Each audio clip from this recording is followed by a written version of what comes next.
Hello guys, ito na ang aking i-unbox muli itong Riot action figure. Yan, bootleg na Riot. Medyo natanggal lang yung ulo dahil sa pagkakapulupot sa kanya. Tanggal yung ulo niya pero gumagana yung kanyang ilaw kaunti. Parang ganun lang talaga. Oh my god. So guys, nagkulang sa detalye si Riot. Ito si Riot guys. Nagkulang siya sa detalye.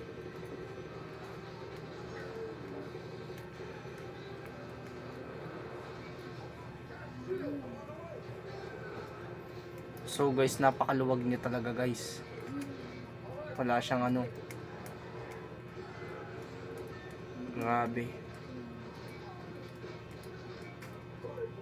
Ang luwag-luwag niya ng sobra ni Riot. Ganyan talaga si Riot. Si Riot yan guys pagka ganyan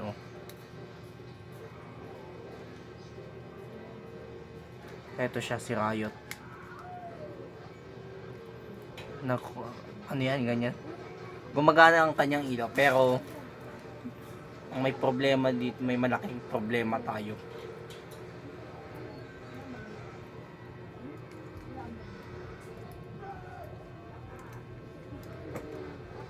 Ito parang ano lang din to katulad lang din to yung kay Venom. Ito yung kay Riot, ito yung si Riot. Magaling ang kanyang artikulado pero maluwag ang kanyang parte dahil sa pagkakabutlig niya talaga. Kailangan pang ayusin. Yung naayos ng maigi, ibig sabihin nito.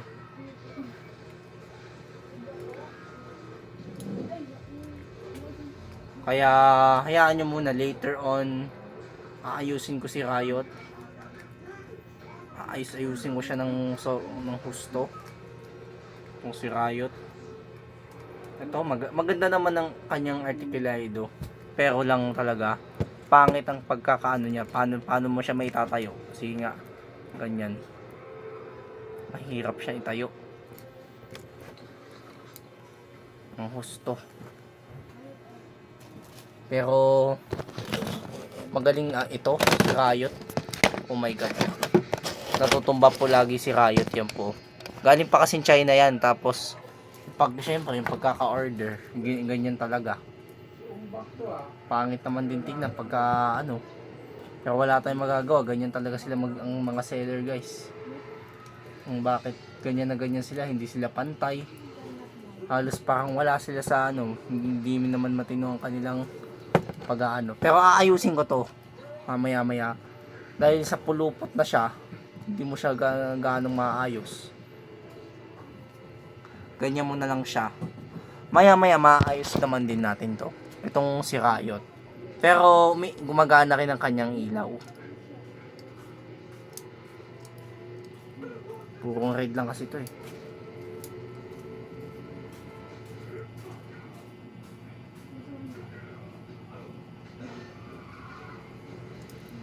umiilaw siya, umiilaw. Aktibo yung kanyang ilaw pero ayusin ko to siya maya maya kung paano magayos ng bootleg action figure. Pero ito yung isang version na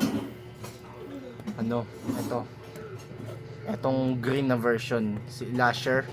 Ito si Lasher, ito si Riot. Tapos kukumparan din natin dito si Venom. Ito si Venom. Heto guys si Venom. Heto si Venom, tapos heto si Riot. Magkalaban sila. So syempre, baka sa inyo mga tol, ano mas gusto nyo, si Venom, si Riot? Basta nasa sa inyo yan. Kung sinong gusto nyo characters na idol nyo, nasa sa inyo yan tol. Medyo nagagulo lang talaga dito sa bahay ko.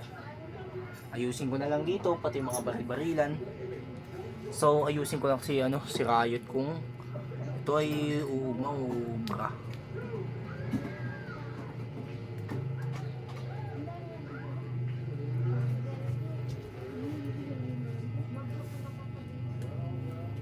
Nasaan na kaya yun yung pang ano?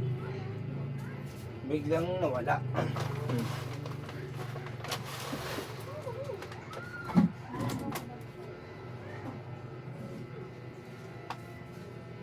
Yan yun na tol, kung nawala yun. Yung bagay na hinahanap, wala talaga.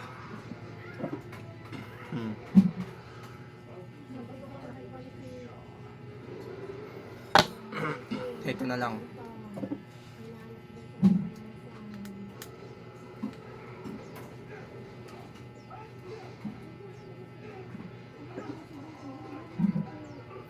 Ito, ayusin lang natin si Riot.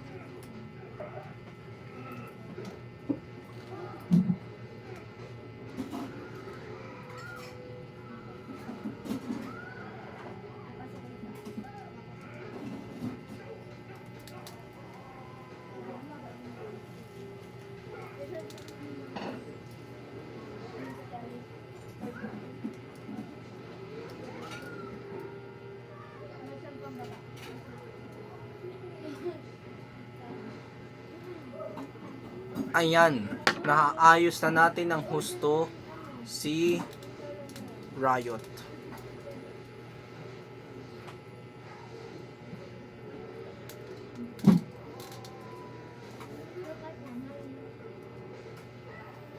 Ayan, maayos na siya ng husto si Riot. Medyo may kaluwagan lang dito sa kanyang ano, sa kanyang articulate joints, pero ito pa rin si Riot. Yan. Ito yung Riot na action figure na matagal ko nang pinabili. Na natupad din ang aking hinangad. Baka lang makuha pa. Tapos, maganda talaga. Ano, sorry guys kung nawala ako. Pero, hayaan nyo, ito pa rin ako. Nagva-vlog. Sa tagal lang hindi nagva-vlog, hindi na nakakabili. So, ito na. Nagva-vlog na ako ngayon. So, ito na lang si Venom. Pwede natin pagkumpara si Venom kay Riot para maging magkasing kalaban sila. Ito. Magkaibang ano yan, brand po to. Ito yung generic, tapos ito yung Marvel Legends. Itong ano, generic na Riot. Tapos ito naman yung Marvel Legends na Venom. Magkaiba sila. Walang brand si Riot. Si Venom lang yung sa Marvel Legends. Yung Riot na makikita nyo sa ano, Marvel Legends. So, ano yan? Blue. Blue yun. Ang gusto.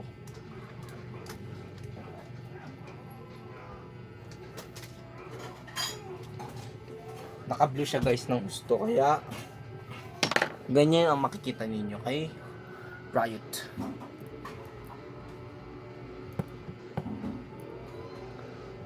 Oh, sabi ko pagka ganyan, bootleg talaga yan. Kailangan talaga dyan yung pampahigpit na pang ano, pampasikip para hindi siya nalalawlaw. Yun ang kinakailangan. So, para sa akin guys, mag-subscribe na rin pala kayo, mag-follow at like po kayo sa akin at subscribe niyo rin nyo ako sa aming YouTube channel. Maraming salamat po sa panonood po ng aking vlog tungkol po dito kay Riot. Maraming salamat po. Bye bye.